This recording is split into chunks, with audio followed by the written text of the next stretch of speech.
you know.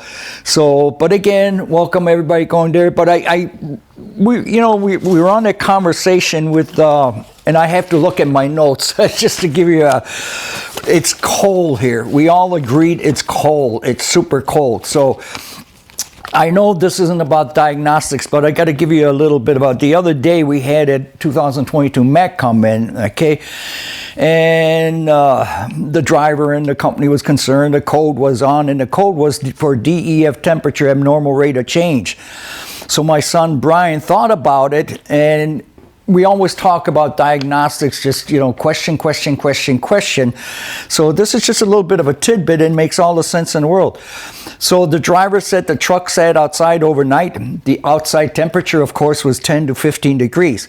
However, he needed to add some DEF to it. Guess where the DEF came from? He went into his nice little warm warehouse, okay, building, 80 degrees or whatever it is, immediately went outside, filled it with the truck running. Of course, he's trying to warm up the truck, so the key's on. Guess what the computer caught? Change, and of course, it's like, hey, what the hell's happening? I'm going from 15 degrees to 80 degrees in a matter of a few seconds here. So it logged a code, okay? Evidently what happened was, you gotta love this. The driver forgot to tell the computer he was going to fill the DEF tank with very warm DEF during the coldest temperature possible. I just made that up. Look, the conclusion is, I didn't make up about the cold and stuff about what the driver didn't do. That's why knowing the system is so important, okay?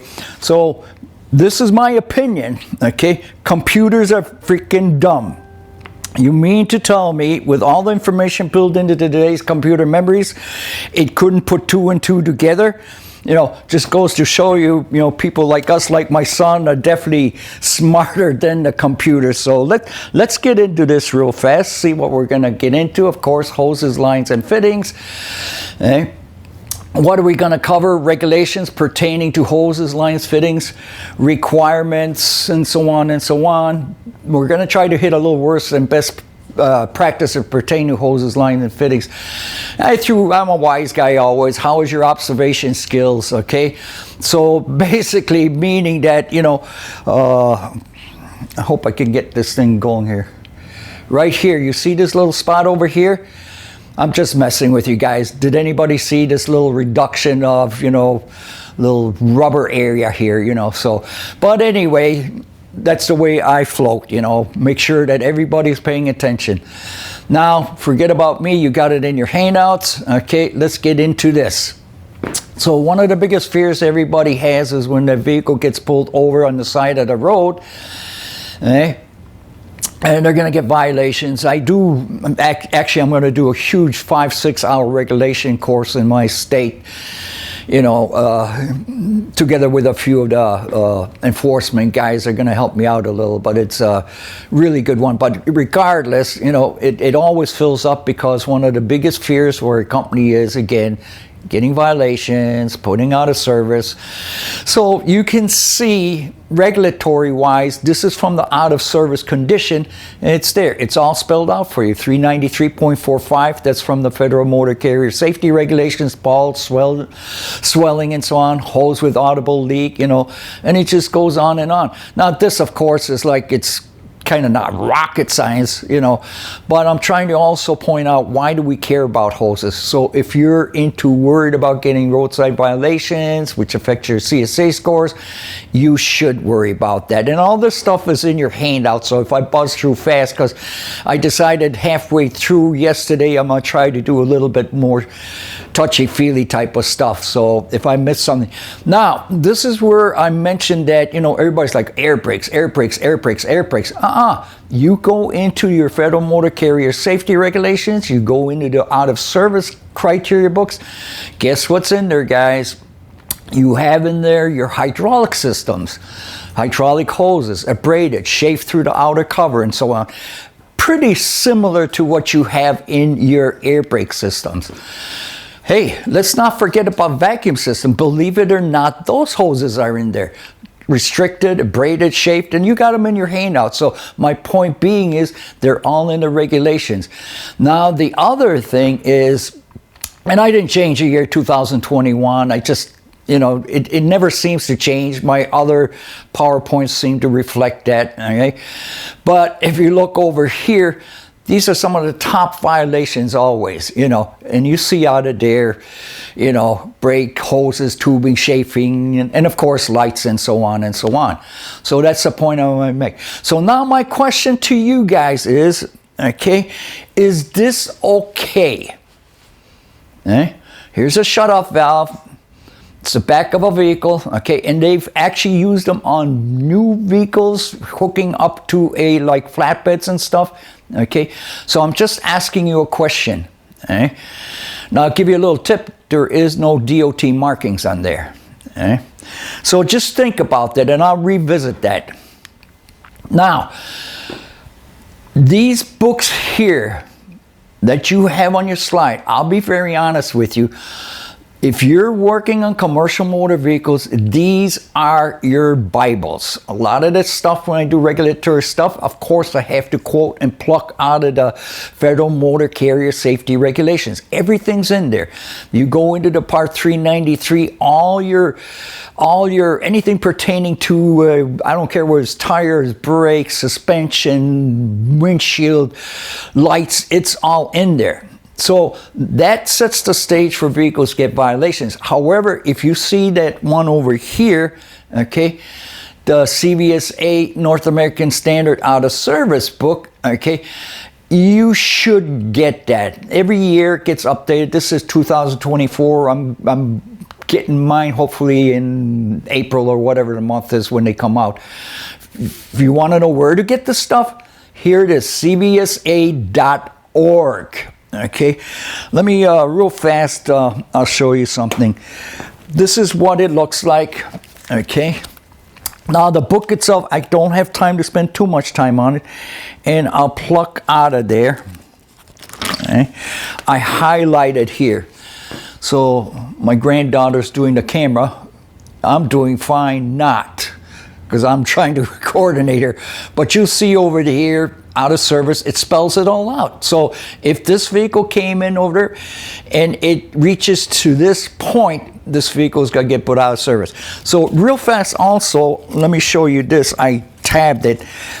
Just for guidances, this book is great because whether it be suspensions, frames, or whatever the case may be, I'll get my fingers out of the way, open it up, but you'll see tons of pictures and it guides you. It's like, look, besides the words, but if you see something like that, this also complements it. So do yourselves a favor, okay?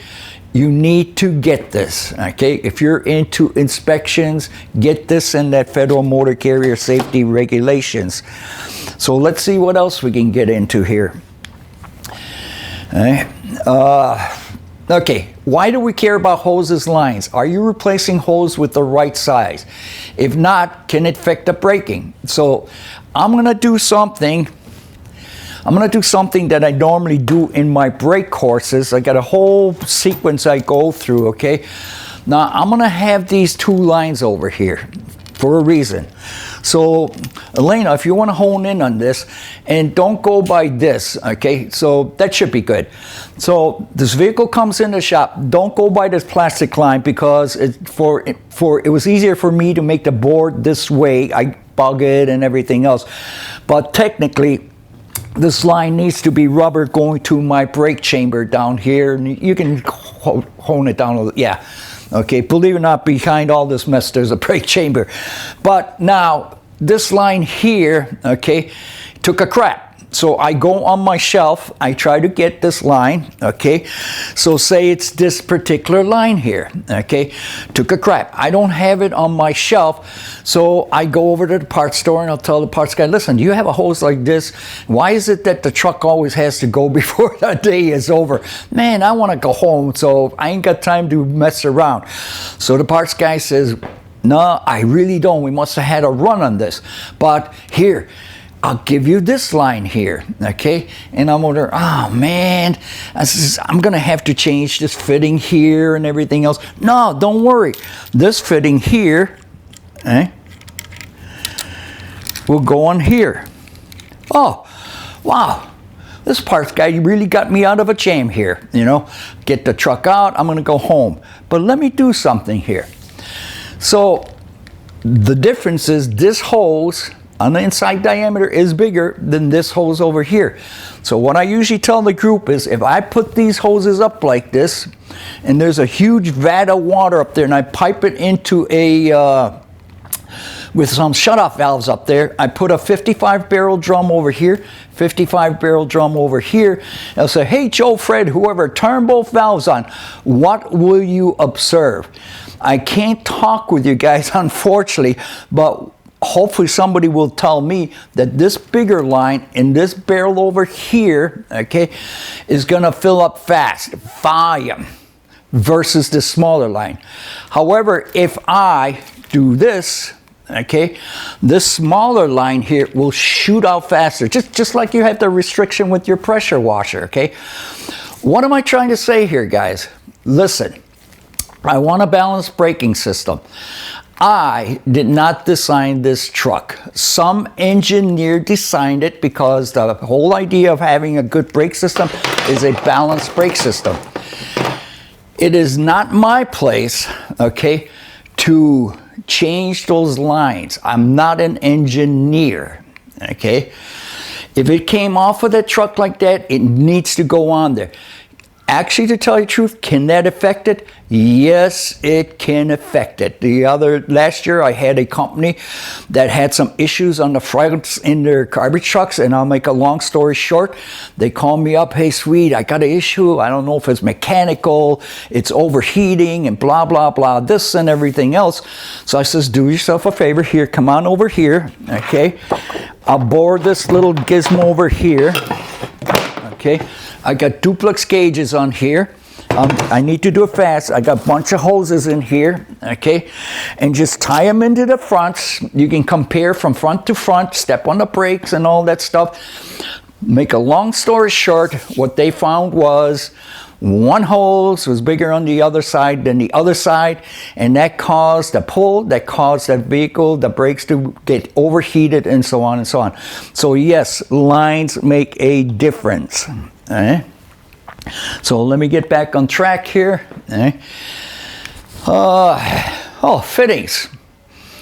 At the end of the line, there's a fitting. So let me do this. And you have your handout, you can look at it, okay, while I do this. This I do in my brake courses too when I talk about balanced brake systems. So let's go back over here, Elena. This is a relay valve, okay? Relay valve is a relay valve is a relay valve. So say, for example, this took a crap again, just like my line. It's the end of the day. I want to go home. I go by the shelf. I don't have one of these, okay? So I'll go to the parts store and I'll ask the parts guy, do you have a relay valve like that? Gee, no, I don't. Oh, man, I got to get that truck out of here. I'll tell you what.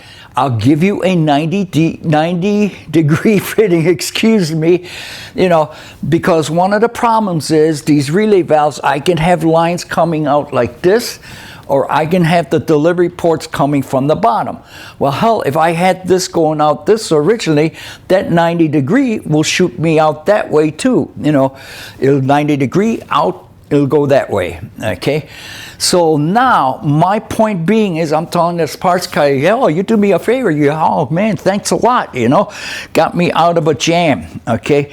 Did I? There it is. Said 90 degree elbow is equivalent to 7 feet of air line. And I don't have time to tell you in the real world, when I first started doing this work in Max, that actually was an issue when we replaced the bulkhead fittings. But take my word for it. We're not the engineers. We didn't design it. Okay? It needs to go that way. So now, brake hoses, they are one of the most government-regulated components of vehicle. Any manufacturer making brake hose assemblies must be registered. Okay?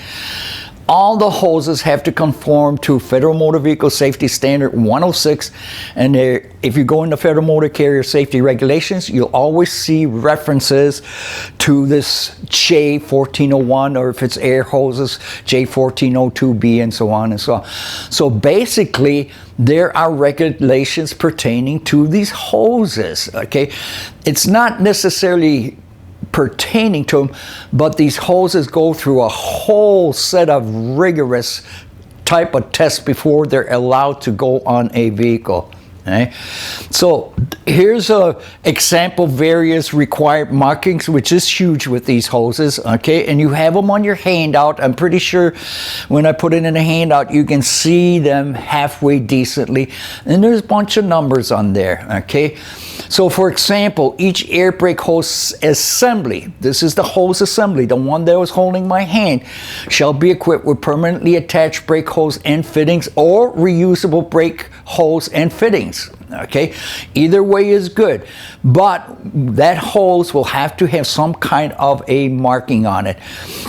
Now, if you look on the bottom, there's a perfect example of a reusable, okay, and basically the requirement for the hoses labeling: each air brake hose shall be labeled or cut from a bulk hose that is labeled at intervals of not more than 6 inches. So, and you can go into there, there's a lot of information in there, and you'll see, for example, block capital letters, numerals at least 1/8 of an inch high with information listed, and so on and so on, okay? Now, that information need not be present on hose that is sold as part of a brake hose assembly, which you saw in the previous one, or a motor vehicle, okay? Now, the end fittings, which you saw in the previous slide. Here's an example, okay? Except for an end fitting that's attached by deformation of the fitting about a hose by crimping, swaging, you know. At least one component of each brake hose fitting shall be etched and embossed. And then you're seeing there, I tried to close in on it. For example, if you see in there the letter A, indicates its use in air brake systems. And there's so much information. The nice part about it too is that, you know, you have on that hose, you'll see who was the manufacturer on that fitting, excuse me. And basically what it's telling you, if there's ever an issue, you can go backwards and you can see, you know, a little bit of a, like a, you know, trail and fitting trail instead of a paper trail, but it's there, okay? So there's a lot of information. So why am I showing you this stuff? Because you can't just take any old fitting, hey, I'll go over there, get a fitting. You want to make sure when you're dealing with hoses, meet all the requirements, use the right parts and everything else. God forbid, if anything ever happens with the vehicle, guess what? You got a good investigator that understands this stuff. It's like, why is this kind of non-allowed fitting on there? Somebody just gobbled it up, you know? So, construction, each plastic air brake shall be equipped with permanently attached end fittings or reusable end fittings, okay? If you look at the labeling, plastic air brake tubing shall be labeled, cut from bulk tubing, and so on. And again, you have it in your handouts. Look at your things. You have a lot of good information there. What was the letter A again? Air brake, nominal outside diameter, date of manufacturer. You'd be surprised how long some of these are staying on the vehicle. The end fittings, okay, let's talk about them. Except for an end fitting that is, and this is the key to this. Remember the one slide I showed you with that shut off? Except for an end fitting that is attached by deformation of the fitting about the tubing by crimping or swaging, at least one component of each plastic air brake tubing end fitting shall be etched, embossed, or stamped in black block capital letters, DO letters. So I think I had it all set up. Yeah, I put my third camera on here and you can see it real good. Hopefully, I have it under my camera.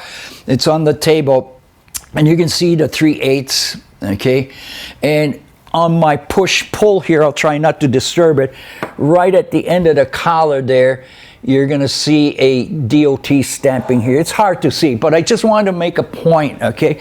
Now, the other thing is, though, okay, you have one of these guys over here, okay? I'll move these other guys out of the way, okay? This one here, you know, you have reducers and so on over there. Guess what? No DOT markings on there. It's not a requirement. Here's a T. No DOT markings. And usually when I do this kind of stuff, the first thing I will ask everybody, if I'm in a live classroom, I'll ask everybody, what do you guys know about fittings and hoses? You know, should they all have the DOT markings?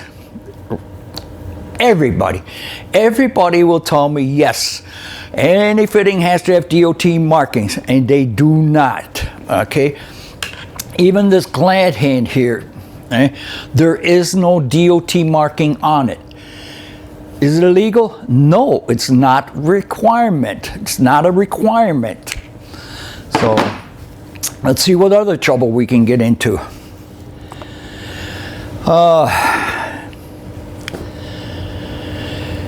Always ready.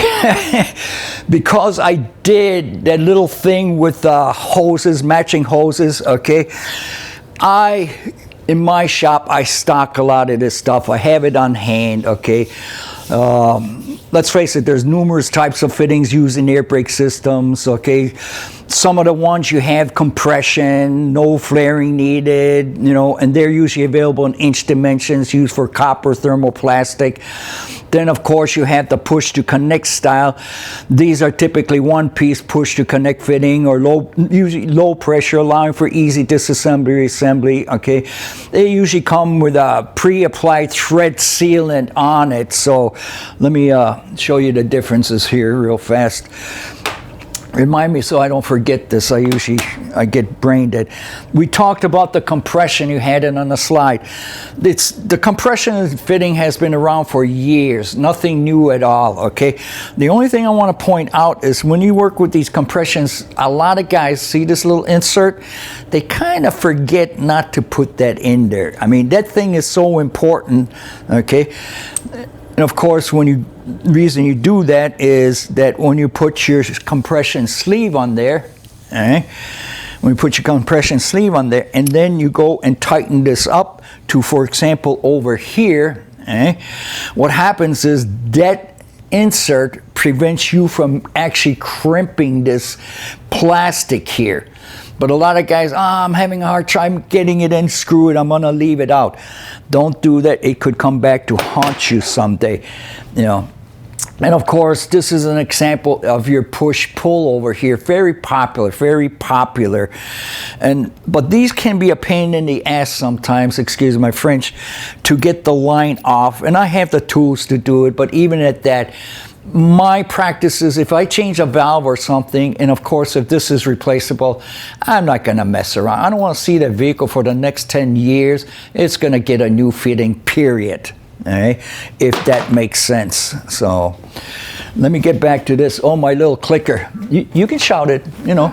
You can say, you don't have to kind of give me the sign language stuff.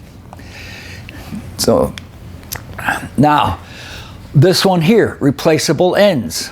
And I put a sequence here, 1, 2, 3, 4. Okay, so let me switch back again to live.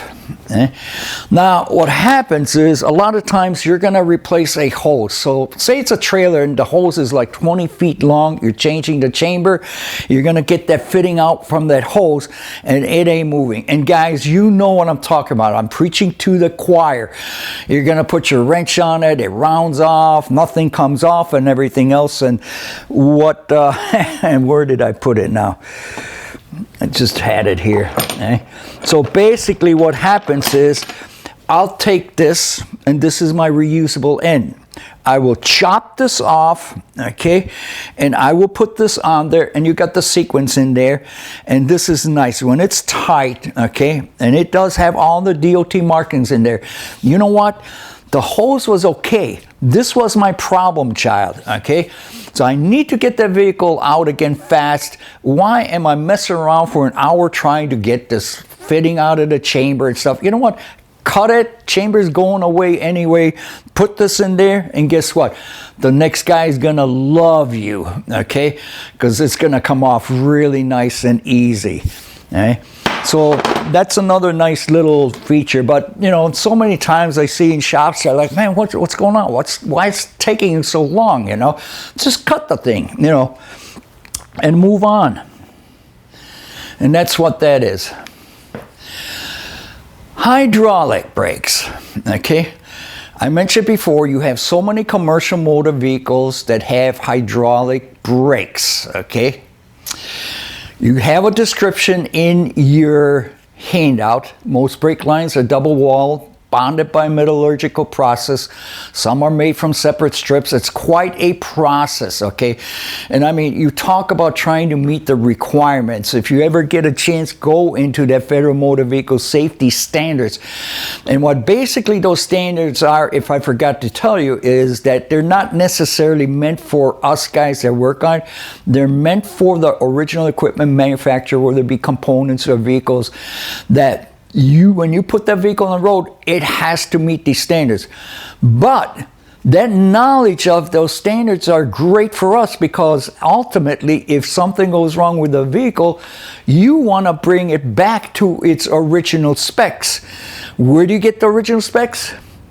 Chances are pretty good you get into the Federal Motor Vehicle Safety Standards, you're going to find them there.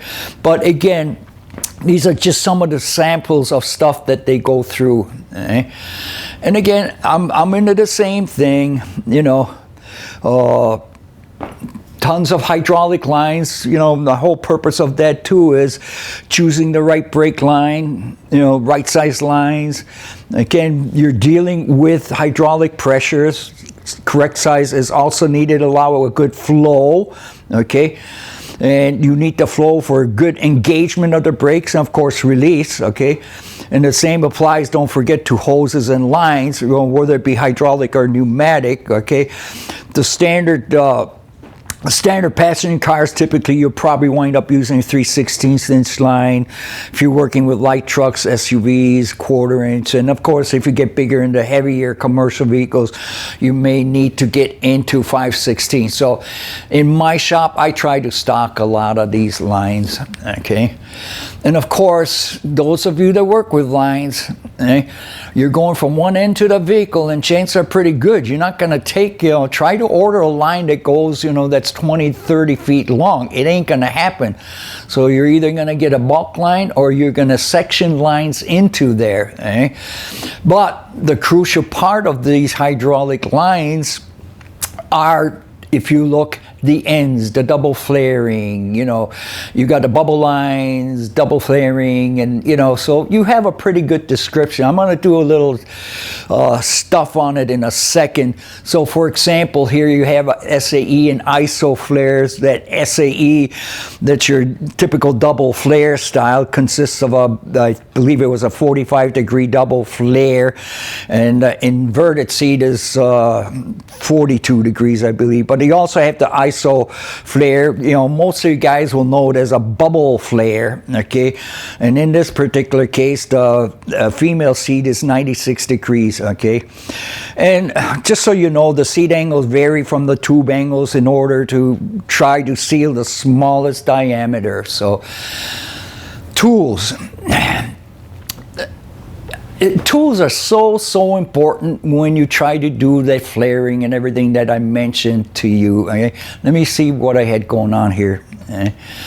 So, flaring, bending. This is where I wanted to do a little live stuff.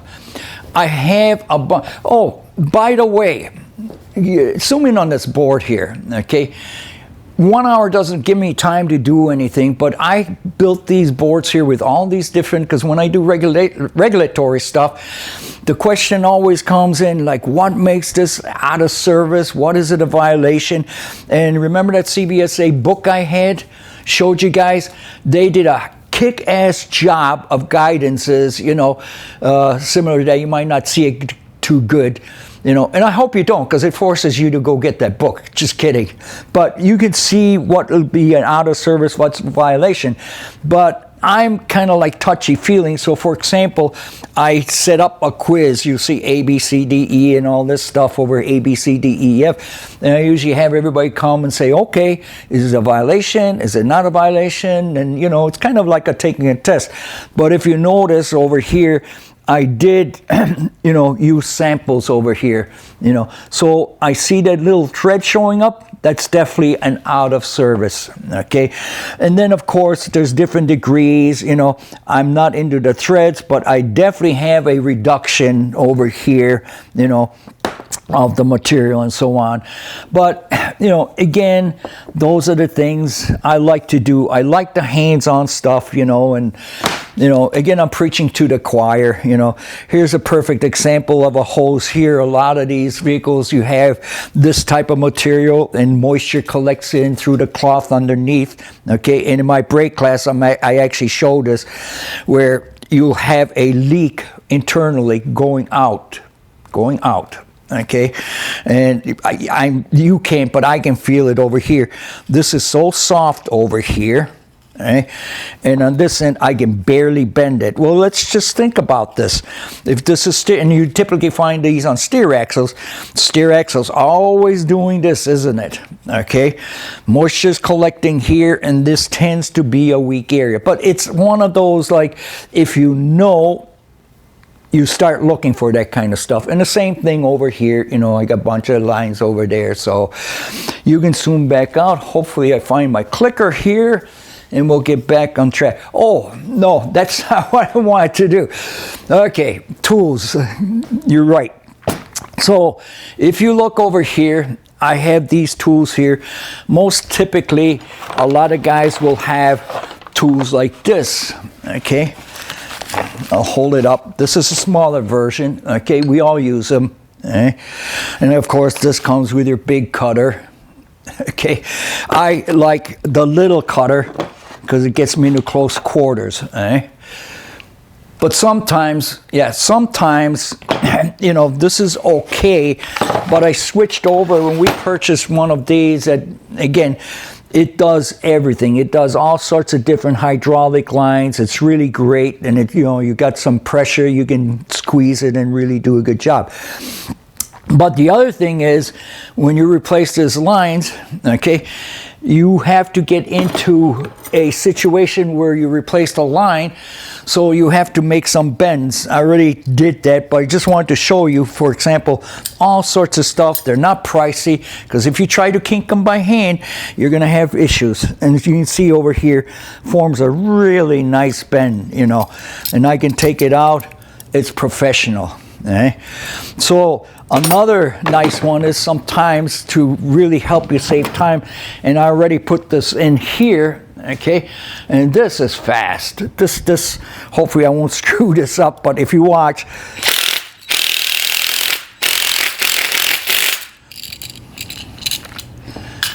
I'll back it off. Whoop.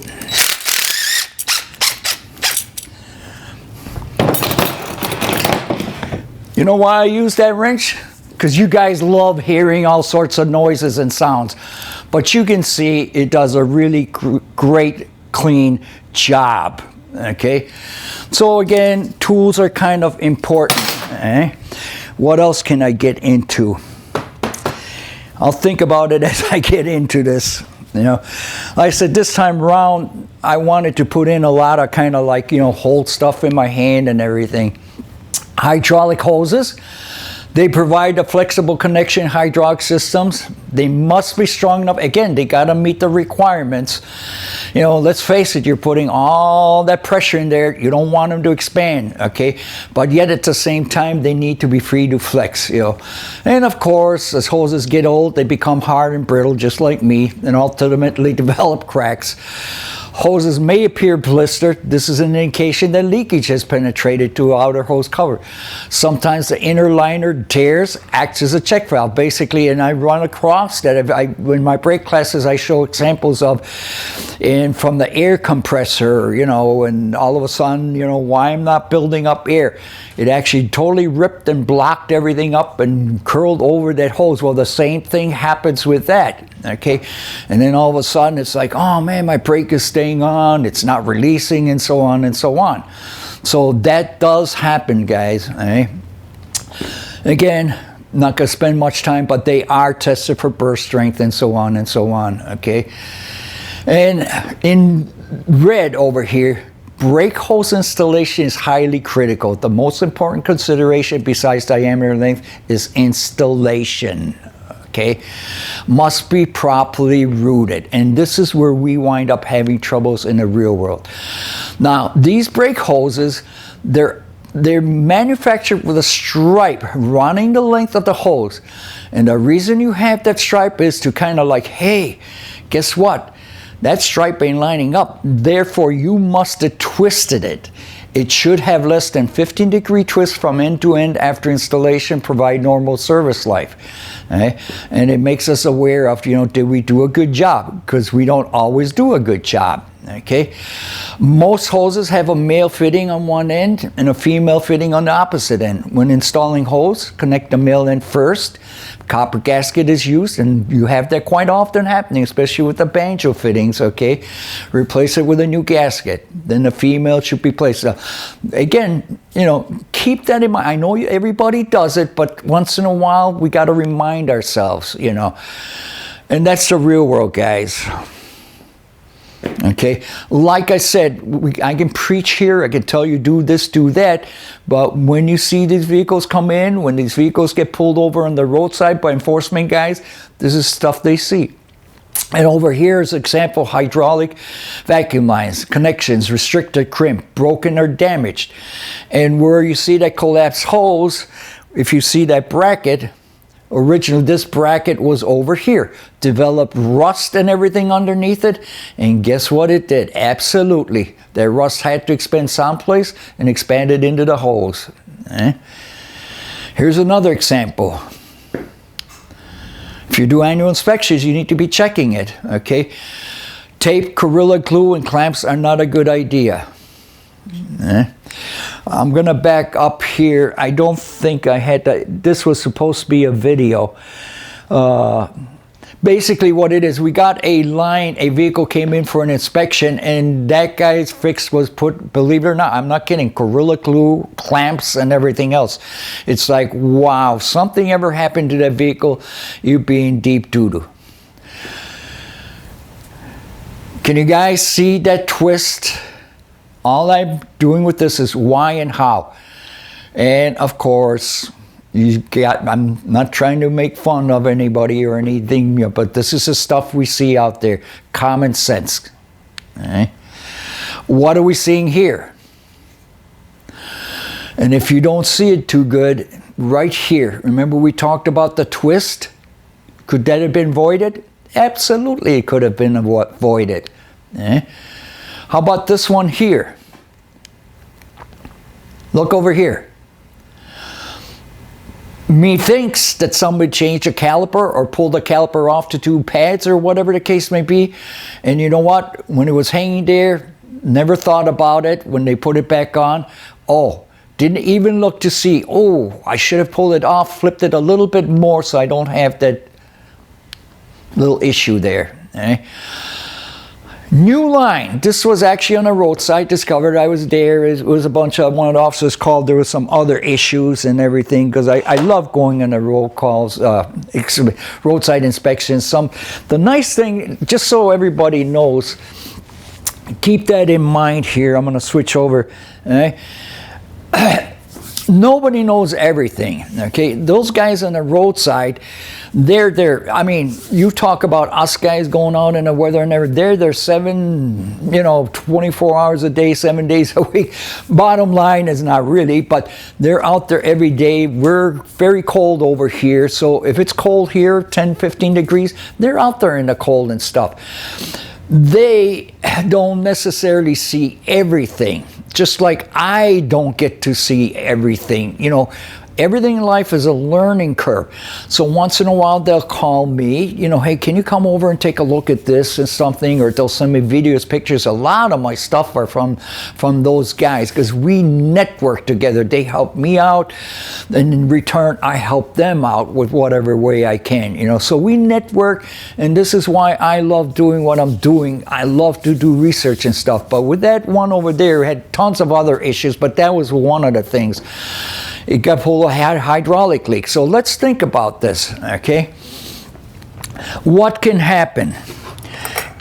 So I will take this line over here. Most of your lines, when they're pre-made like that, you'll see over here, okay, this is quite a bit longer, this fitting here, okay, versus this fitting here. And I'll put them next to each other. See that? Quite a difference, isn't it? What can happen is this. Where is my... And I'm going to try to do this. I'm not quite sure what's going to be easier.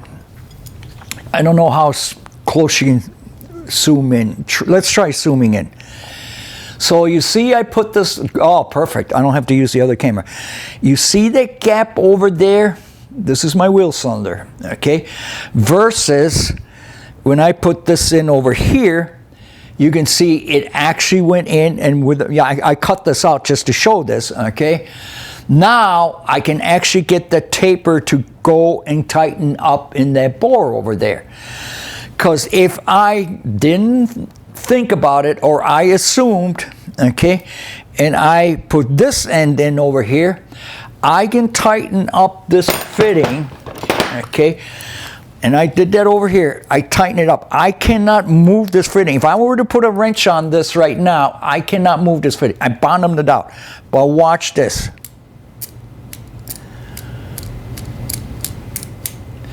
Where's my leak going to be? Okay. I'm just trying to make a point about, you know, how important it is that, you know, let's not take these hoses and lines for granted. Again, pretty nice line over there, leak. Can you tell me what we are looking at? Of course, we're talking about hoses and lines. Here's this line over here. Here's another one. I'm not trying to be a wise guy, but this is like one more chance to show your age. Anybody, real fast, can you tell me what you're looking at? What type of a line is this? Man, all you young people out there, come on, guys.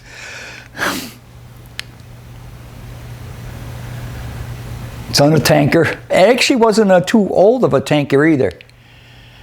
Guess what? Copper. Copper lines. So when our requirements were made, they were meant for any type of a line that you have out there. So if anybody did tell me copper, I'll know how old you are. So thanks, you know, you're in my club. Chino, you're in my club. Eh? Violation discovered during roadside. Eh? And you'll see this over here. A little bit of a gray area here, okay? And I was on the roadside with one of the officers, and it was basically, you know, hey, step on the brake. I want to check your push rod stroke, eh? So he's over there by the back of the trailer, and all of a sudden the driver steps on the brake. There's a little bit of a leak coming. And Jim, the officer, he says, hey, get off the brake and step on the brake again. And he started walking closer and closer to that point, and there it is. So now, to be honest with you, the only thing I'm trying to make with this, the point I'm trying to make is, we know drivers are supposed to do pre-trips. But is there a better way of doing a pre-trip? Now, even if the guy was doing a pre-trip, he might have been inside, never thought about that portion of it. The vehicle is running, because somebody's going to say, well, you know, he could have heard this and stuff. But wait a minute, it's a cold day, the vehicle is running, he's there by themselves. And somebody might say, well, if he stepped on the brake, you know, but wait a minute, the vehicle's running, compressor keeps on building depending on, you know, are you in a cut in or cut out mode?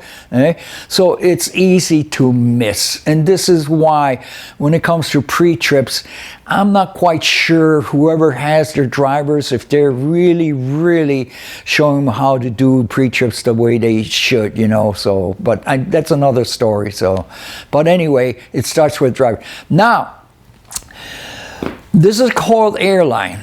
This is quite a few years ago. I like to, once in a while, I'll have just strictly enforcement guys in there, and it used to work out great. I missed that. We used to do that once or twice a year in my area here, you know. So the reason we did that was that this allowed an opportunity for everybody to be on the same page. So one guy wasn't writing violation differently from the other end of the state, and it was a learning curve. And then again, I told you, I learned a little bit more on the paper regulations violations from those guys, and I try to give back, you know, this is how this works and everything else. So I love those type of things, you know. But anyway, one of the enforcement guys says, listen, when we take these things, we'll notice under the spring that, and you see that arrow over there, okay, that somebody had kinked it a while, you know, ago, you know. So what's the impact on something like that? So I says, well, I really don't know. That's a very good question. So let's go find out. So I took my video camera, right? And I put it inside a hose. And I'll back up. Right? I stuck it into that hose. There it is. On the outside, looked pretty good, but guess what that kink did? Yes. Now, again, just leave it. I don't want to, at this point here, say this should be a violation, this shouldn't be, and so on and so on. But just so you know, definitely when these things get kinked, even though you straighten it out to get that kink out of there, you could have done some damage. Okay? And this is the thing that I showed you. I took a picture, you know, from the CVSA, so it works out pretty good, you know. And this is the, like, on the board, gives you a better idea, you know, when you go through that type of training. Now you learn it while you're in a nice, comfortable setting. So when you get on the roadside, you actually have, or in your shop, guys, because you guys do annual inspections, you need to look for that kind of stuff, you know. It's not that your vehicle gets pulled over, but ultimately there's some guy in the shop that's going to determine if this works or not, you know. And this is a good one here. Somebody will say, oh man, this is definitely out of service. No, because if I bend that back and I don't see that little cloth threaded thing, it's a violation. But believe it or not, it's not out of service. And those are things that you learn. You have them on your slides, you know. Take a look at the handouts, and we already talked about that, you know. What are the requirements? Nope, there's no DOT markings on there, you know. And of course, if you look over here, come on, really? Do I even have to get into that? Hell no. Not to mention too, guys, let's not forget this little thing like this seal here, okay? This is definitely an overlooked area for most people out there, you know. So this here, I put a question, is this a violation? Is this okay? So some guys will say, no, that's a violation. You can't do that. No, there's no requirement for that, guys, okay? It's fastened together, but keep in mind, when they're zip tied together like that, okay, those hoses expand, they contract, expand, contract every time you step on a brake and stuff, and you could have a reduction of material in there. So let me see, and you know, there's a perfect sample. So somebody separates them up, you're going to have an issue, okay? So my question is, any of these slides that you see here, who really is to blame, eh? Those little clips there, they're only 75 cents. Let me do something here. This is what my son has been doing quite a bit, because a lot of times these little clips here, if you try to force them on, they could kind of like be a little bit of an issue. So what he basically did, let me do this, and I'll do it in another area. And we learned that from years ago. If you ever had to work on gas jobs, distributors with 8 wires coming, you don't want the secondary wires touching and having cross feed and everything. So can you see what I'm doing here? So what I basically do is I do this, then I'll run this across over here like this. I go like this, okay? I squeeze these together. I squeeze this one first, okay? Boom. Here's my nice little spacer here. Squeeze this. Get my little zipper things. Dikes, excuse me. How's that, guys? Eh? Not bad. Not bad at all. Try to wear these suckers out. They're never gonna break. Eh?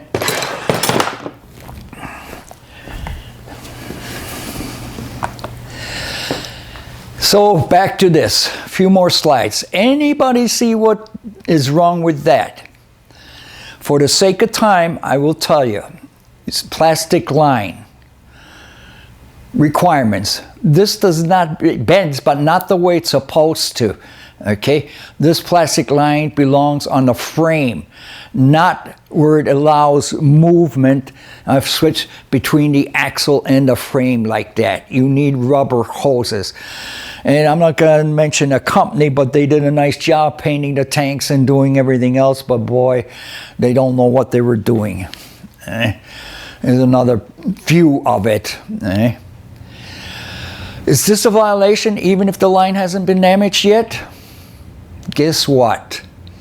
Part 393.45, be secured against chafing, kinking, or other mechanical damage. So if you're working on these vehicles, don't wait for things to happen. You want to make sure that you can prevent a lot of these damages. You know what? No need to even discuss this, is it, guys? Just a question. How many people in this company failed with their responsibilities? Roadside. This picture here, there is absolutely nothing wrong with this, okay?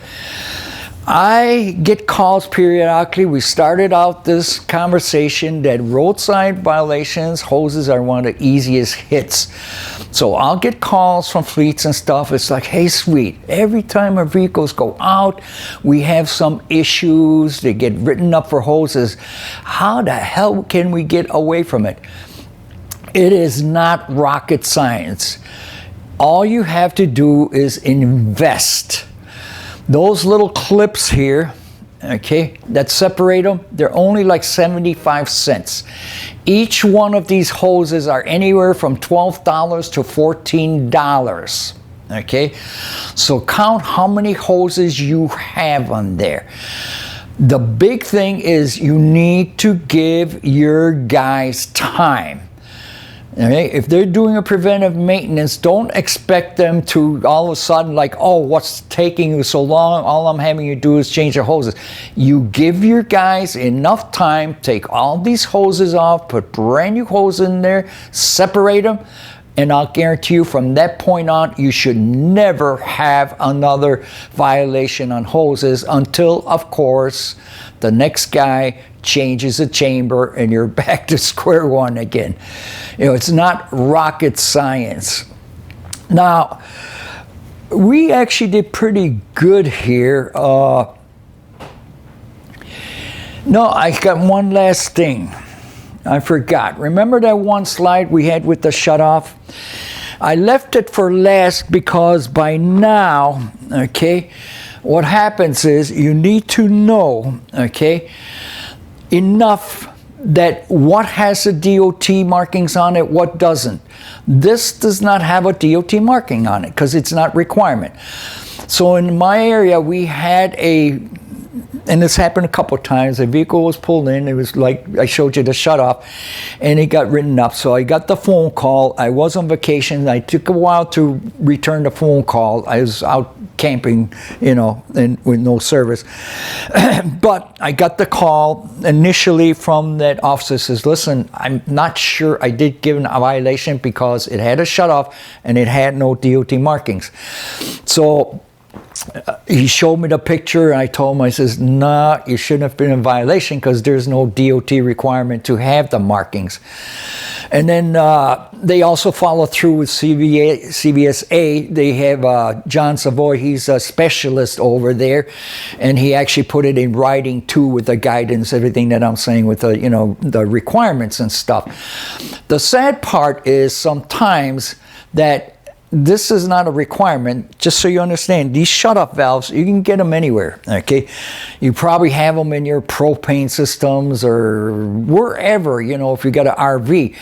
The thing is that manufacturer-wise, if you go manufacturer books, these are specified with pressures, you know, should it be a low pressure, high pressure, you know, and so on and so on. So with them not having a requirement, you're almost saying like, you know, I can take a low pressure gas one and put it in there. I mean, is it a good industry practice? No. So my point being is we don't live in a perfect world, but knowledge is huge. Knowledge is what's going to get you out of trouble and so on and so on. So, you know, that's just like with these things over here. We talked about the push and pull. Okay, here's a push and pull over here. Now, these are brass, nickel coated and all that stuff. You know, they're very sturdy, but you do have some of these that are in plastic. Okay, they're class type of a plastic and over there, very, very strong, don't get me wrong, but these are really meant for low pressures. You see them in transmission lines, stuff like that. They're not necessarily meant for your high pressure side, because don't forget the way a system works. Transmissions, PTOs and stuff, you have a pressure protection valve in there typically, that in the event you have a huge loss of air, so for example this lets go, the pressure protection valve will still allow you to have at least 80 psi typically for the brake system. So, you know, again, the more knowledgeable you are, the better off you are. So I'm going to go back to this slide over here again.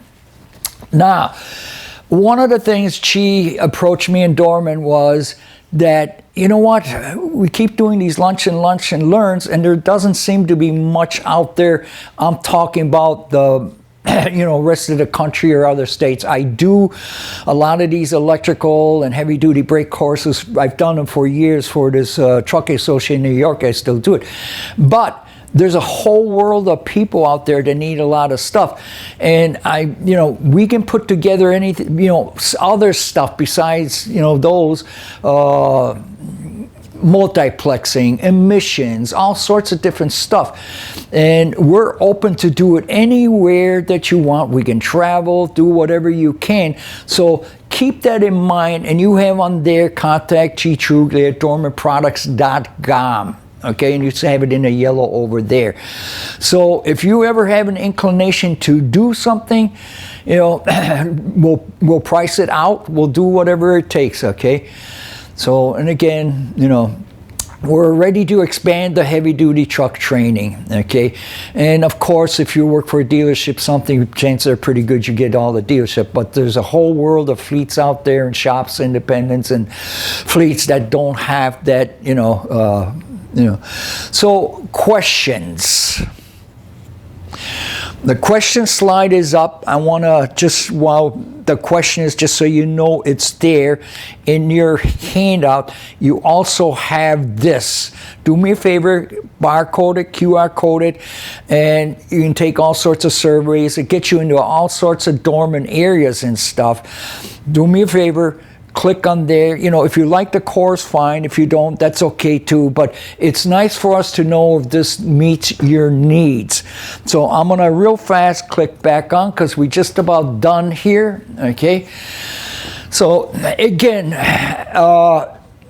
if there's no questions, I truly hope this worked out for you guys. I know it's an area that's not sophisticated, but hopefully I impressed enough on you that it should be sophisticated. It's a huge area that we need and so on. So, you know, again, this is our daily bread over here. This is what gets us out of trouble and so on. So, guys, thank you for showing up. I'm gonna leave this on just a little, see who else is, who can say hello, goodbye, give me a little on the chat whether it worked or not.